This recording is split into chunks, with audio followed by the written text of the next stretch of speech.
La revue de presse. Bonjour Natacha Polony. Bonjour Maxime, bonjour Julie et bonjour à tous. Ce matin, une de vos journaux, on se souvient d'une guerre qui fait rage depuis 4 ans. Libération, Syrie, ça craque à Damas. La Croix, l'Irak désuni face à Daesh. Le Figaro, comment Daesh pille les trésors d'Irak et de Syrie. Pendant ce temps, l'opinion s'étonne de la communication ronflante sur le retour de la croissance, les petits arrangements de l'État avec ses chiffres et les échos contre les économies, réforme des hôpitaux, l'impact région par région. La Syrie fait la une ce matin, Natacha. Et oui, et peut-être la fin du boucher de Damas. C'est ce qu'envisage Libération qui nous raconte la guerre interposée entre l'Arabie Saoudite et l'Iran sur le terrain syrien. L'Arabie Saoudite du tout nouveau roi Salman pousse une nouvelle coalition de rebelles dits modérés, donc soutenus par les Occidentaux, et de djihadistes comme le Front al-Nusra, branche syrienne d'Al-Qaïda. Parce que l'urgence pour l'Arabie Saoudite, c'est d'interdire à l'Iran, soutien de Bachar el-Assad, de s'imposer comme puissance régionale. À la clé, nous dit Alexandra Schwarzbrot, peut-être la chute du régime syrien et la plongée dans l'inconnu. Le chaos, les populations massacrées. Et puis cette photo en une du Figaro, les ruines d'une cité antique avec ses pierres taillées, ses colonnes à chapiteaux et perché sur un des murs, un homme en treillis armé d'une kalachnikov. Un nom émerge de l'article qui évoque les confins orientaux de l'Empire romain. Palmyre est sur le point de tomber entre les mains des fous de l'État islamique. Entre destruction fanatique et trafic d'antiquités, c'est tout l'héritage du Moyen-Orient qui disparaît peu à peu dans l'impuissance internationale. Tout ce qui démontre, par l'histoire et l'architecture, le lien entre Orient et Occident. Les pierres sont détruites. Reste l'histoire, celle qu'on apprend dans les écoles. Enfin, pas si sûr. Dans Le Monde, une tribune de professeurs d'histoire-géographie, ou plutôt d'universitaires en histoire et géographie. Il n'y a pas un professeur de collège parmi les signataires. Donc une tribune s'insurge contre les débats de ces derniers jours sur les programmes d'histoire. Le rôle de l'histoire, disent-ils, n'est pas d'inculquer le patriotisme. Certes, mais enseigner l'histoire des civilisations qui nous ont portés, l'histoire de cet empire romain qui nous relie à l'antique cité de Palmyre, l'histoire de la Renaissance, de l'humanisme et des Lumières, qui sont la réponse aux fous de Daesh, ce serait quand même pas mal. Natacha, la presse prend un peu d'avance ce matin pour nous parler de 2017.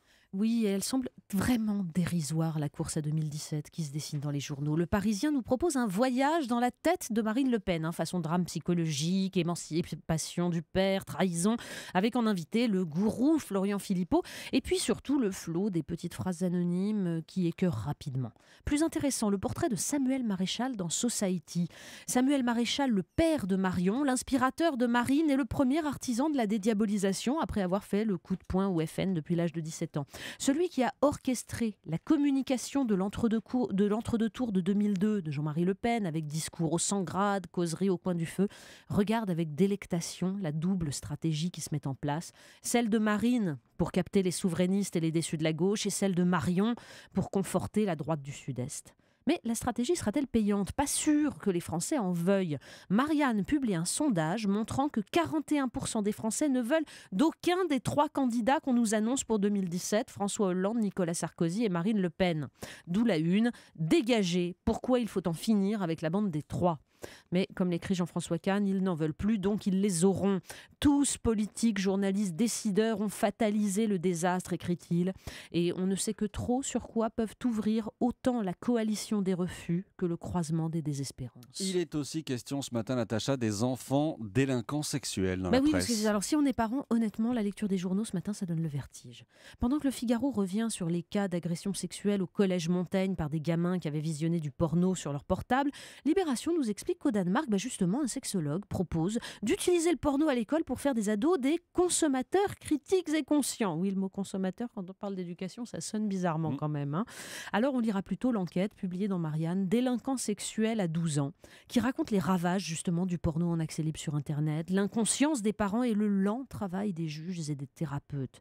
Alors, point positif de l'article quand même, 90 à 95% des actes commis relèvent en fait du dérapage et ne donneront jamais lieu à récidive.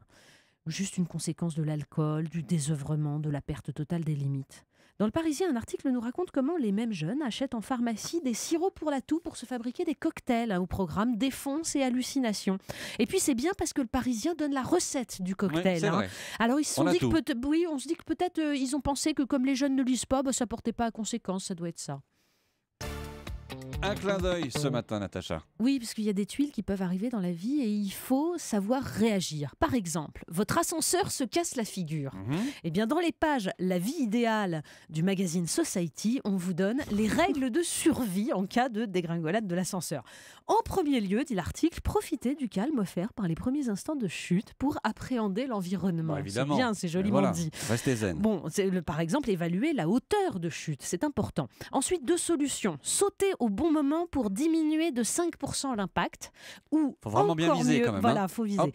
Ou encore mieux, s'allonger sur le dos pour étaler le choc et se préserver des lésions les plus graves. Ah oui. Là aussi, il faut y penser, il faut avoir le temps. Bon, évidemment, si la cabine explose, comme le dit l'article, vos projets d'avenir sont compromis. C'est sûr. En fait, je suis totalement sûre que cet article est une métaphore de la vie politique française. En cas d'arrivée rapide de 2017, vous pouvez choisir entre le même et la même. Vous avez déjà expérimenté et vos projets d'avenir ont été compromis. Tant pis pour vous, fallait prendre l'escalier. Parce qu'en fait, il existe l'escalier des solutions alternatives. La revue de presse. Merci Natacha Polony. À demain. Europe